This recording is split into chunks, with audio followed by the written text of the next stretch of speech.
Welcome, this is Bueller here to do the TA routine today. Today I'm in a live stream today, so this video is going to be a little laggy as I kind of go through TOS a lot quicker. But three of the tickers we're going to be breaking down using the technical analysis routine is SNO, APPS, and PENN. These are going to be the three tickers I go through today. The TA routine, in case you haven't checked out, I'm going to leave a link to the playlist in the bio of this video. But breaks down a ton of very simple ways to chart, breaks down a bunch of effective levels to utilize in the future for both bigger and smaller time frame. A very cool thing about this system and very unique thing about this system is that you can delete all your levels, reapply them, and have the same analysis as last time, or you can leave them on forever and you should never have to remove them. If anything, you should just have to update or add on to them in the future. But I'm going to show you a bunch of really cool tips as we go through it. So first part of this TA routine is starting on the weekly time frame, so you can see a lot of the bigger time frame analysis, and you're going to want to mark your range. So you're going to want to get a good common support. So I'm just going to mark a good little support here that was caught here, good little morning star caught above it.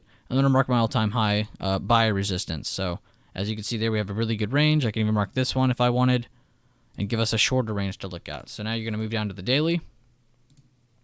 And what you're going to be marking, and what you're seeing me mark now, is going to be emerging candles. These are the tops of your buyers, the tops of candles that have never moved this high before. So before this candle, price had never been this high. So that's why I'm marking the top of it. It's the top of my buyer. So it's a very, very strong level, as you can see right there again. And then we're going to do that from left to right. You never go right to left. You never would do this from here unless you were just kind of going over to it too quick. But most of the time, most of your effective levels should already be utilized from this side on the left. So let's mark all those. And just instantly, you can instantly see price breaking over 270s is a very big deal. You can see once price has done that over here, it moved up very nice. Good resistance. Again, once it moved up there again, very nice. It's been used as support, and resistance. So this is a very big level in which price likes to move from. So it looks like if SNO can hold over 270.44, price is going to definitely continue moving higher. And I haven't even gotten a chance to break down any more levels yet. Another really cool trick is marking the middle of your ranges, the middle of your bigger breakout candles. So, like right here on this candle, you'd mark about right there on the 50. Of course, a really awesome system is just marking the open to the close, going onto your Fibonacci and marking the 50%. And as you can see, now we have a lot more crucial levels that we can utilize in the future.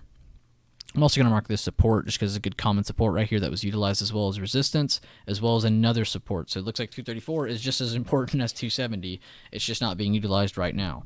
But let's move on to the smaller time frames. Another big thing I like to do is marking my trend lines on the next step. So step 3, marking your trend lines. Go down to the 4-hour, your hourly time frames, your 30-day, 30-minute, and you're going to want to mark the trend lines from those time frames. These are very accurate for marking your trend lines. So big thing with trend lines is you want to always have at least 2 points to grab from. So yes, that is a good trend line.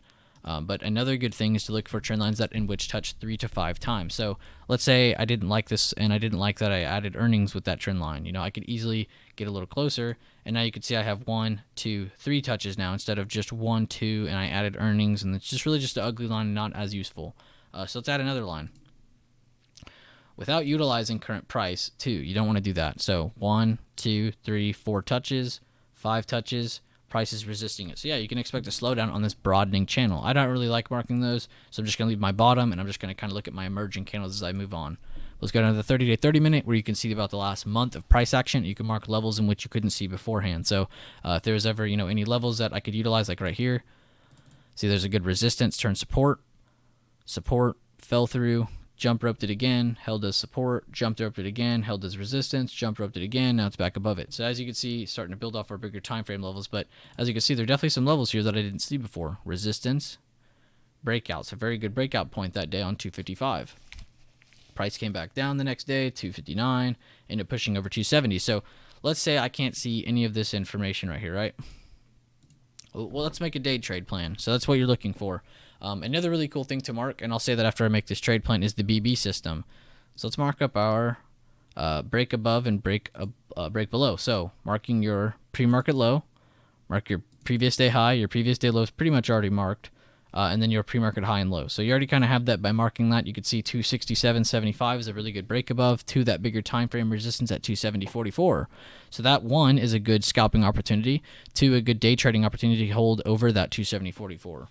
So my day trade plan before today started, basing it off of the bigger time frame levels and the pre-market system using the previous day levels and pre-market high and low, you can actually set up a trade plan. So let's say above, you would say 267.75. What's a good scalp target? 270/270.45. What are some good main targets? Of course, you'd start going above that level on your bigger time frames. Let's do that now. And you could start marking out your bigger time frame level. So 282 is a very big level. So let's go back down to that smaller time frame. Edit our trade plan. And I said the 280s, right?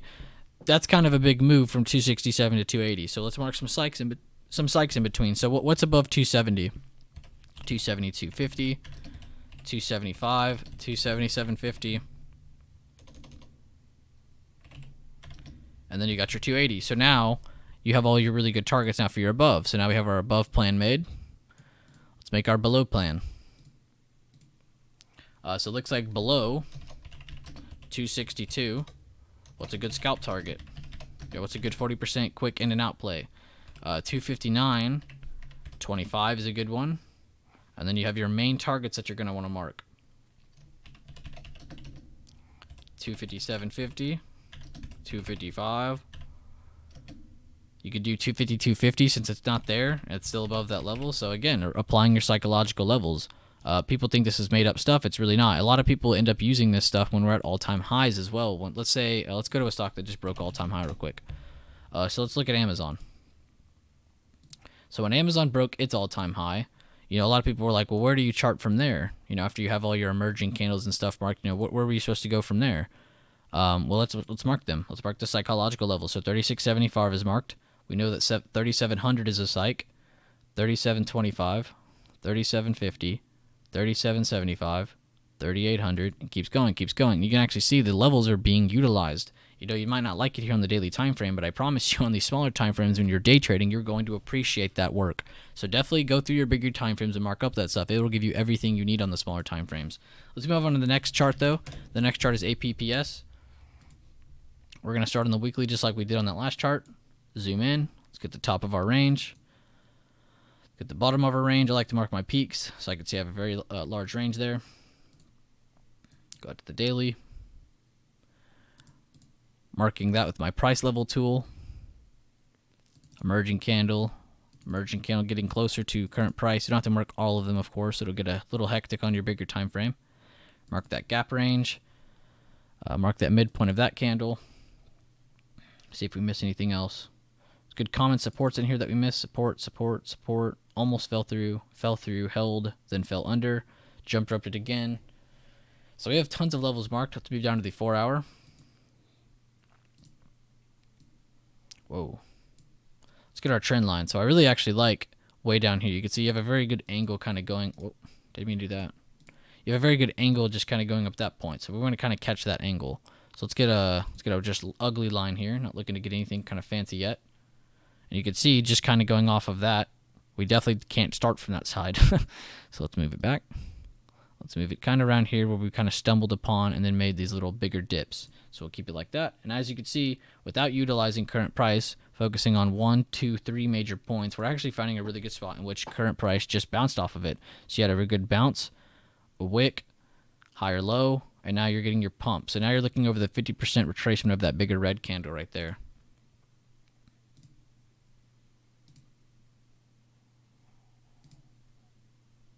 And look where price's high of day is right now, actually. Perfect timing. You see price end up pushing up to that. So right there would be a good 80% entry for puts if it doesn't hold over. If it ends up holding over, yes, you're going to want to have that double confirmation, not only just over your 50% right there, but also your bigger time frame level. So you kind of have this little range in which price needs to push over for more bullish momentum. But let's keep moving on. 30-day, 30-minute. Looks like we have most marked. We got that support I missed. Good resistance. Another good support I missed. Zoom in, and we can make our trade plan now. So let's look at the chart. So say before today started, what could we have called out? You know, without making up any other lines, let's mark our pre-market high. Let's get our pre-market low. Almost lines up with that previous day low. And it looks like the entire day's range of yesterday and the pre-market is all within this. So yes, today on APPS had a very, very tight squeeze. Price ends up pushing up, holding up over our bigger time frame levels, and it's actually sitting inside of those levels right now. So now what your plan would be, all right, now I'm looking for more bullish momentum above 67.25 and 68.10s. break below of 63 this morning would have been your bearish play. So without all these other candles here, this would have been your play for puts, and you would have been playing to that major trend line, that 2-day ago low, that 3-day ago low, and below those, yes, you can definitely assume that it pushes down to that other bigger time frame level at 59.75. Somebody in stream just asked, I saw you marking bearish candles on one of your videos. What would warrant that? So let's say you're looking at a very bearish stock, right? Let's find something, right? Let's just look at Beyond. Let's just take this example because I can use Beyond a gazillion different ways. So no, this stock is not in a downtrend. This is mainly for stocks in a downtrend or when you're looking at something that is sold off very heavily. So again, I don't warrant this. I really do appreciate when you guys just mark the tops of the buyers, but this is another way of looking at things. Again, I don't want to push this too heavily on people, but this is something you can do, is doing the opposite. You're marking the bottom of your sellers. What you're looking for when that happens is the opposite. So when you're doing that on the top of your buyers, you're looking for bullish continuations off of those levels or even bearish under them. You're going to be doing the same thing here. If I had price push up on top of this and push up, it would be just as useful. Same thing for the bottom side. Price ends up holding under, retracing, dropping back more. So all you're getting is really the vice versa of that. So I hope that helped you, Barry, in a very short, term response. But that's really the only time you'd warrant that is on a downtrending stock. Not a lot of the time are you going to be trading something that is in a downtrend. A lot of people think this is a downtrend, but if you actually go out to the full-on chart, no, Beyond is not in a downtrend. Beyond is in an uptrend. So that's my big thing with that. But as you can see, though, it helps, though, either way. I just like to push that just the tops of buyers. So if you want to go ahead and do the bottoms of your sellers, too, you can. It's just going to be a lot more lines. And I would mainly only apply that method to a downtrending stock or something that is heavily sold off. So we just finished APPS, moved on, talked about that Beyond question. Let's go to the last chart that I wanted to do, and then we can wrap this up. So the last one the chat asked us to do was PENN. So we're going to go to the, I'm already on it. We're on the weekly time frame. Let's get our range marked. So I got a good resistance there, and let's get our all-time marked. So we got a good resistance there. Now we can move down to the daily. Focus on everything in between. So let's get that major peak marked. Another major peak. And what I mean by that is you can see price rose, kind of gave you a major peak right here, rose again, stopped there, kind of picked up, major peak again, stopped there, picked up, kind of got another little major peak about right here. So that's all I'm kind of doing just at first, just to kind of throw them on there. And then you can kind of go back through and start skimming through and getting more of your levels. So I can see there's another one there, there's another one there, another one there, another one there. So now I know I have all these here between those two peaks, and now I can kind of just focus on that. Mark a couple outside of it too, just so you don't miss out on anything. No problem, Barry. Thank you for that. That was actually a really good question. Appreciate that. Another level there, just marking that emerging resistance support catch, and then another jump rope support catch. Move down to the 30-day, 30-minute. I'm sorry, no, the 4-hour. Let's get our trend line going. So we can see we have a pretty good bearish trend line here. Price ended up doing a base and then kind of another drop. So what I'm going to do is grab from this more passive angle, which you can see price has been steadily rejecting from. Instead of doing this, yeah, it's not really helpful. Price isn't, you're not always going to want to grab that initial move because this is where sellers really got to working. This is where they are just working normally. So you can kind of grab that more passive angle. So let's go down to the 30 to 30 minutes, see if I missed anything. Oh, I did actually miss something on the 4-hour. The bottom trend line.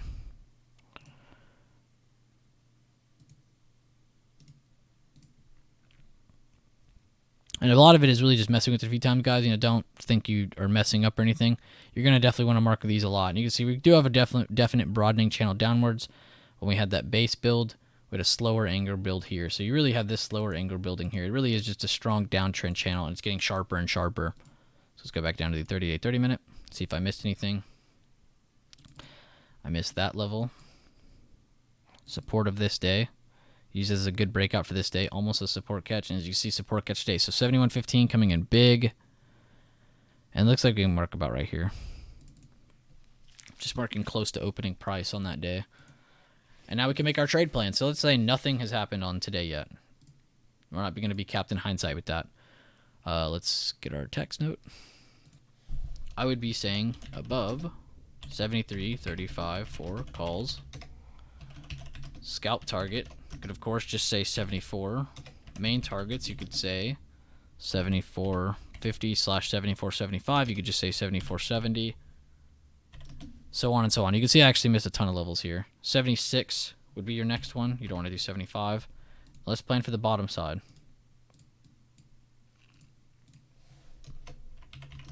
below pre-market low. See, I already messed up. I didn't even mark my own pre-market low. So that would be your break below. Of course, you'd watch other previous days too, because previous day price history is insane. Like you see right there, very big support, very big support. That's why price fell to the very next important level. So really, in my eyes, this is 50-50 again, just based off price action, because you're really looking at a crucial level here and a crucial level here, in which price is sitting in between of both of them. So the trade plan today on PE and into the downside would be below probably 72.50s, in which we'd say first main target is 71, 71.15, 71.25s, lower 71s. And then if that price was to break lower, you could set another day trade plan to 70, 69.60s, around there from the opening price of that 4-day ago low. So I hope this video is helpful, though. A big thing that my chat is on is holding themselves accountable. So right now, if you're able to watch this video and hold yourself accountable, please do so. What I mean by that is don't just chart something. Don't just message people saying Tesla or PENN, actually send them some information that can not just make them money, but open their eyes to some more, price action. So, when you're going through these charts, you're not just going, Tesla's popping off. No, you want to say Tesla's popping the pre-market high. It still has the previous day high to worry about. And you're really creating yourself a day trade plan. After that, also go to the bigger time frames and review. Don't just look at it from a smaller time frame perspective. We're utilizing all of these together to help us both out. So when you're going back through this on your smaller time frames too, please review, the volume, the price action, all that good stuff. What did it do? Price fell under the pre-market low. Where did it go from there? It went to the 2-day ago low and the other day from that 71.15 on that bigger time frame. So there's two levels in which it broke through. It broke previous day low, pre-market low. It broke the 2-day ago low, and it moved over to the midpoint of that other day, holding support so far with decent volume over average volume. So right now it's picking up and needs to get over 72s before it can truly recover above these levels right here. So that's just part of some review you should do. Don't think of it as I'm talking to myself or being crazy. Really talk to yourself. Be crazy. Like really review the chart. Talk to yourself. Discuss what happened here. What did it break? Where did it go to? All that good stuff. And that's really a big part of holding yourself accountable, because now you're not just calling out things and forgetting about them. Now you're calling out things and also going back and reviewing, so you can better the future of when you do go back through these and chart them up, create trade plans and all that good stuff. And also just a very simple way of charting and creating trade plans. I feel like a lot of people have trouble with this when I feel it should be one of the easier part of things, because it is most of your hard work. Most of the trade is in your preparation, is in everything I just showed you. Only a little bit of that are you actually clicking buy and sell. So, all of your hard work should be in this. So I hope this video helps, and I'll see you guys in the next one.